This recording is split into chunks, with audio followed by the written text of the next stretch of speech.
Hey guys, welcome to another video. So today I want to talk to you guys about follow-ups. Okay, there's many ways to do follow-ups. Some people don't do them at all. Some people do them to the point that it's annoying. And I thought I would just record this quick video for you guys so you guys can learn more about how I personally think about following up, how we implement follow-ups into our system. And that way you guys have a proven process for following up with your own leads, your own customers, and hopefully it'll help you close more jobs. Let's dive into it. All right, so the first question I want to answer is, why should you even bother following up? Okay, some people really don't understand the process leads go through when they're trying to get in touch with their business, and they just don't appreciate the fact that people are busy and sometimes they just can't get in touch with them. Okay, they can't respond, they can't call back, and it's normal, it's okay. So as a service business owner, right, because you guys service people, it is your job, right, as part of your job description to get in touch with leads to make sure you can actually help them, okay? So when a lead comes into your business, right, they're filling out a form, right? If you're doing this right, the form is not just name, email, phone number, rather you have all other qualifying questions that will help you see if the lead is good or bad, okay? And the truth is that those forms take time to complete. They have to think about what's my budget, or they have to think about the details they want to share with you, or they have to think about the actual scope of the job. And that requires time, okay? That's not going to take them 30 seconds. It's going to take them time because they need to know what they actually want, okay? So this is not an instantaneous thing that they just do in a second. It takes them 5 to 10 minutes that they're investing into filling out a form and providing details of what they need, okay? So when was the last time that you actually did that? You invest in 5 to 10 minutes of your own time to fill out a form, right? To provide details to someone about something that you need. It's probably not something that you do very often, right? And it's something that most people don't do often either. So if they're doing it for your business, it means they're probably serious about doing something, okay? And completing a project and potentially working with you. Now, after that, obviously you want to send out a text or call them within 5 minutes. Okay, if you're waiting hours to get in touch with leads, that may be a reason that they're not answering when you get in touch with them. Okay, so the first way to fix, if you have an issue of people not following up with you, the first way to fix that is speed. How fast are you actually getting in touch with leads when they, get in touch with your business, right?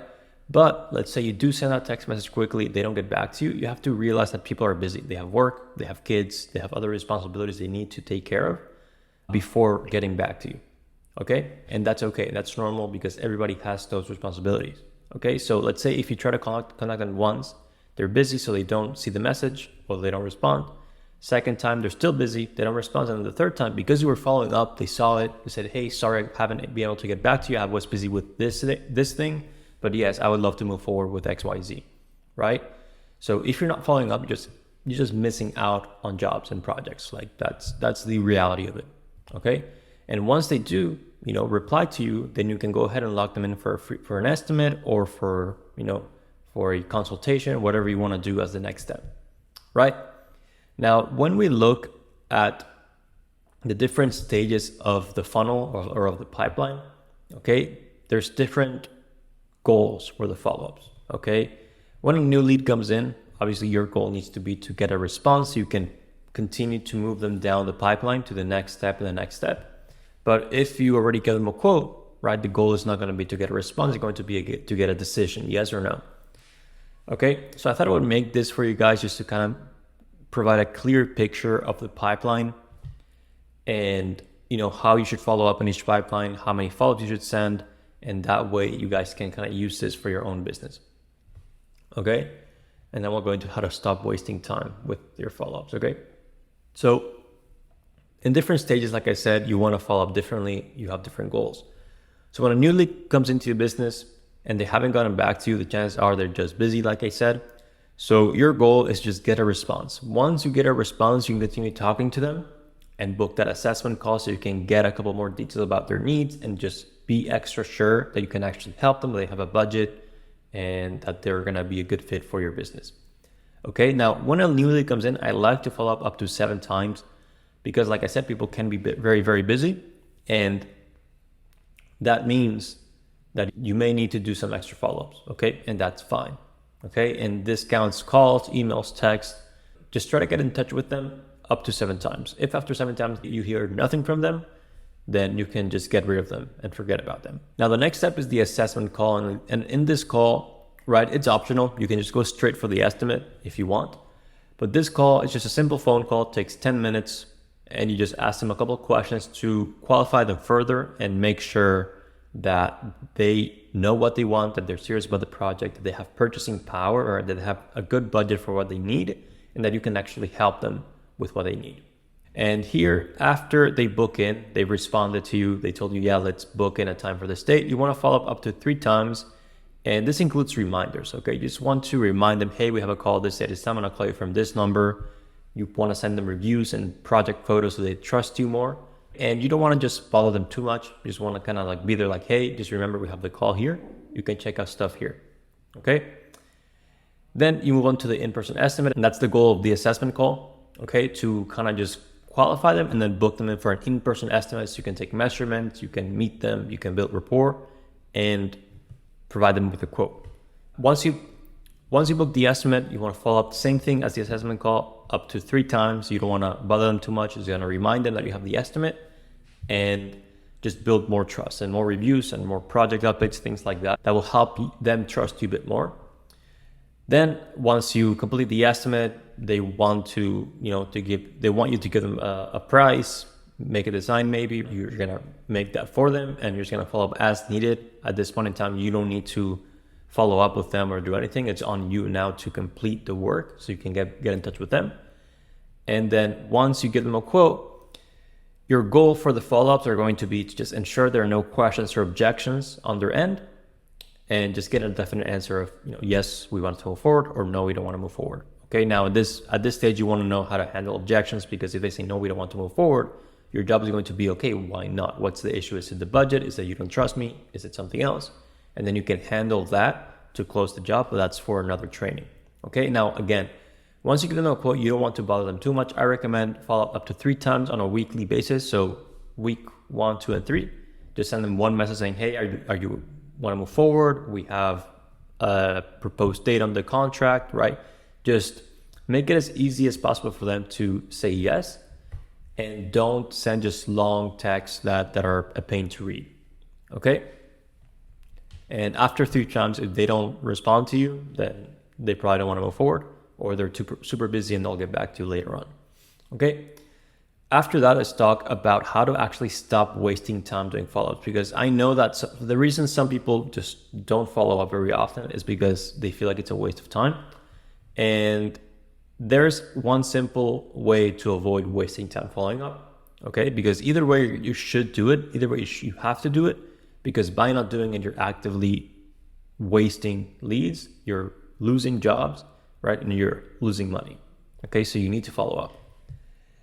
So the best way to avoid wasting time during follow-ups is going to be right here, right? When the lead comes in, you want to pre-qualify them, okay? Because if you pre-qualify leads, then you know that all the leads you follow up with are going to be good. So once you follow up with them, you're not wasting your time because those leads are promising, right? But if we remove this thing right here, and you don't know if leads are good or bad, if you get a bad lead, you're gonna follow up with them, using this protocol, for example, and you're just gonna end up wasting your time because you never would have been able to close them either way, right? So again, you can check out our qualification playbook. I really break down very clearly how we qualify leads, what questions to ask, how to handle those leads, just to make it as easy as possible for you. I'll add a link somewhere here on the screen.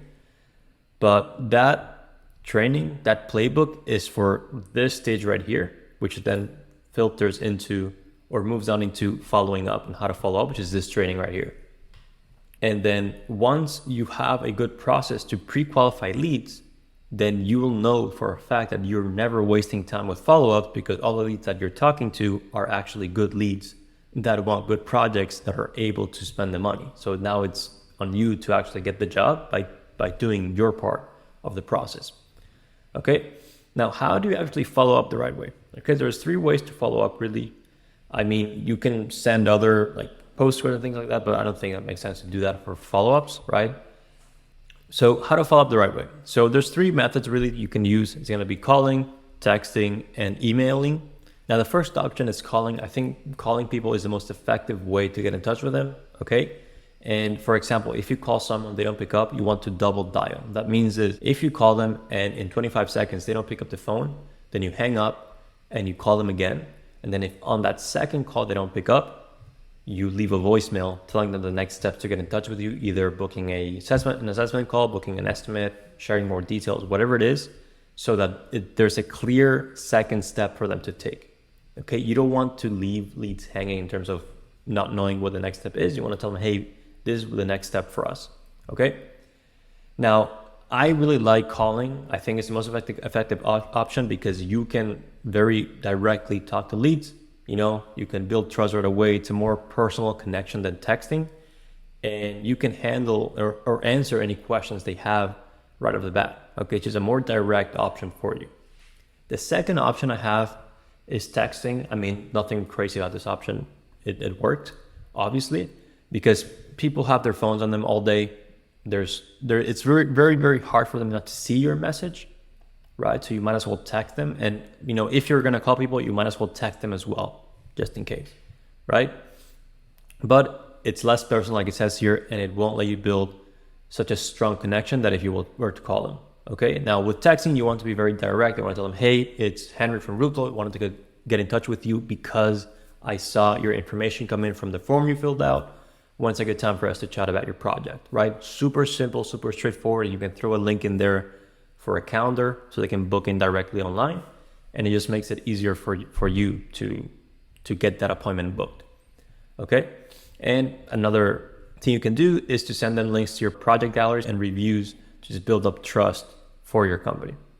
Okay, the last option, which I think is the least effective, to be honest with you, is emails, because emails are usually filled up with other emails like spam and things people don't open, and your email may just be in between all of those, right? So there's a low chance it'll get actually opened. Okay, so I would only use email to build trust. So for nurturing campaigns, so like welcome campaigns and reactivation campaigns, special offers, things like that.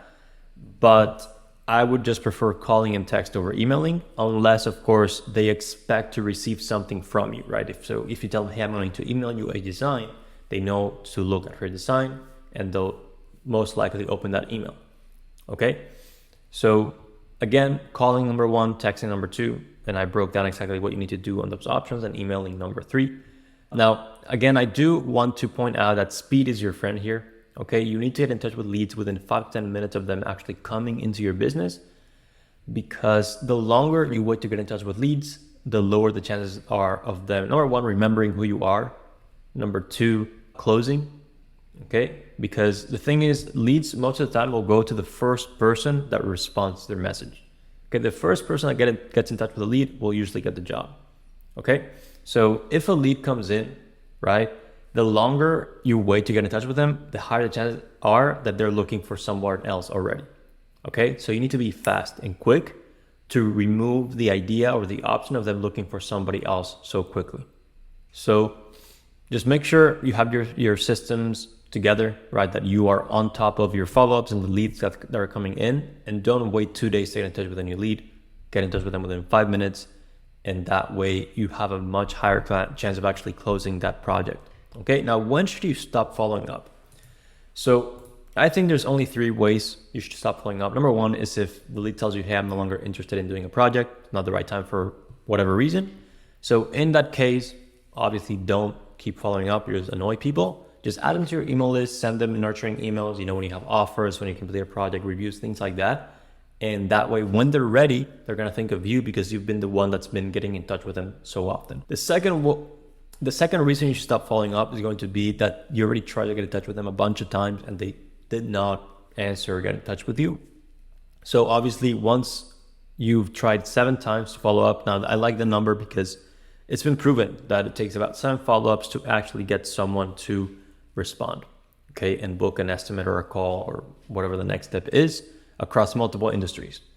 Okay, so after 7 follow-ups, if they don't respond to you, then don't worry about them anymore, but just do your best to follow up to 7 times. Okay, now if you're swamped with leads, then obviously you don't need to worry about that because you have new leads coming in every day. But If you're at a point where you want to make sure you get the most jobs possible, then follow up to 7 times. And if they don't respond after that 7th follow-up, then move on and find more leads. Okay, and lastly is if they raised any red flags. So let's say they responded to you, right? Or maybe in the application even, they said things that didn't really fit with your company, or their budget isn't at a place where it makes sense for you to work with them, then don't worry about it. Okay, just move on to the next lead as well. Okay, so this was the follow-up playbook. I just try to make it as concise as possible, as straightforward as possible, just to also give you room to make it your own thing. Okay, because you don't want to just copy and paste everything from someone else. You want to make it your own because it's your own business, it's your own brand, and you want to do things your own way. Okay, but I hope this was helpful to you. If you have any other questions about follow-ups and maybe scripts and things like that, I'll be more than happy to share that with you guys. So just comment below. And if you need scripts, you have questions, just comment below and I'll make sure to answer, okay? And if you want to see the next video that I'm going to make for you guys, which is going to be about the sales process, okay? Just make sure to hit the subscribe button below so you know when I share that video. Okay, so that's all for this. Have a great day and I'll see you on the next one.